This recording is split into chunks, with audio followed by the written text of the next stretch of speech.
বিএনপিকে যারা ফ্যাসিবাদের দল বলে তাদের জ্ঞানের অভাব আছে, বললেন মির্জা ফখরুল।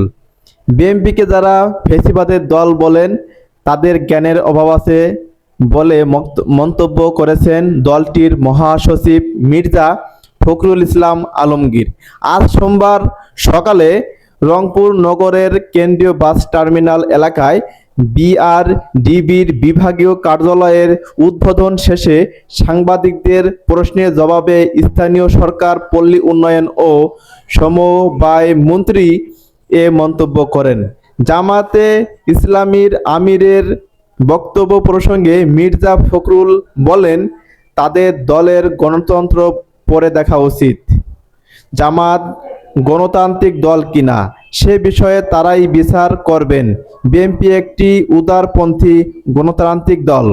দীর্ঘ সংগ্রামের মধ্য দিয়ে জনগণের ভালোবাসা ও তাদের ভোটে বর্তমান সংসদের 2/3 অংশ আসন নিয়ে সরকার গঠন করেছেন দলটি। তাই বিএনপিকে ফ্যাসিবাদের দল বলা ঠিক নয়।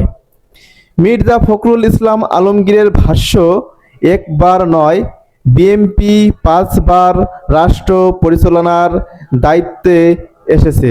সুতরাং বিএনপিকে যারা ফ্যাসিবাদের দল বলেন তাদের হয় জ্ঞানের অভাব আছে অথবা তাদের মাইন্ড সেটআপ ওইভাবে তৈরি হয়েছে। রাষ্ট্রপতি নির্বাচিত নিয়ে এক প্রশ্নের জবাবে বিএনপির মহাসচিব বলেন, দলের স্থায়ী কমিটির সিদ্ধান্তই চূড়ান্ত। বর্তমানে সংসদের স্পিকার মেজর হাফিজউদ্দিন রাষ্ট্রপতির দায়িত্ব পালন করছেন। সংবিধান অনুযায়ী নির্ধারিত সময়ে রাষ্ট্রপতি নির্বাচন হবে এবং দলটি প্রার্থী চূড়ান্ত করবে। স্থানীয় সরকার নির্বাচন প্রসঙ্গে স্থানীয় সরকার মন্ত্রী বলেন, প্রার্থীদের যোগ্যতার বিষয়ে সিদ্ধান্ত নেবে নির্বাচন কমিশন। চলতি বছরের শেষ দিকে অথবা আগামী বছরের শুরুতে স্থানীয় সরকার নির্বাচন অনুষ্ঠিত হতে পারে। সরকার সুদমুক্ত ঋণ ও বিনিয়োগের মাধ্যমে বাণিজ্যিক কৃষি অর্থনীতি গড়ে তুলতে চায় বলে জানান মির্জা ফখরুল। তিনি বলেন, সরকারের 4 মাসের মধ্যে কৃষি উন্নয়নে 10,000 টাকা পর্যন্ত কৃষি ঋণের সুদ মওকুফ করা হয়েছে। কৃষিতে সর্বোচ্চ বরাদ্দ দেওয়ার পাশাপাশি কৃষিপণ্য প্রক্রিয়াজাতকরণ, বাজারজাতকরণ ও কৃষি ভিত্তিক শিল্প গড়ে তোলার উদ্যোগ নেওয়া হয়েছে।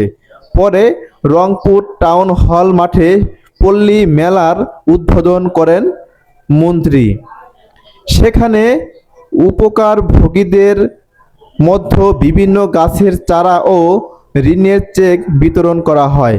অনুষ্ঠানে পল্লী উন্নয়নের একাডেমির সচিব, বিআরডিবির মহাপরিচালক, জেলা ও মহানগর বিএনপির নেতাসহ বিভিন্ন সরকারি দপ্তরের কর্মকর্তারা উপস্থিত ছিলেন।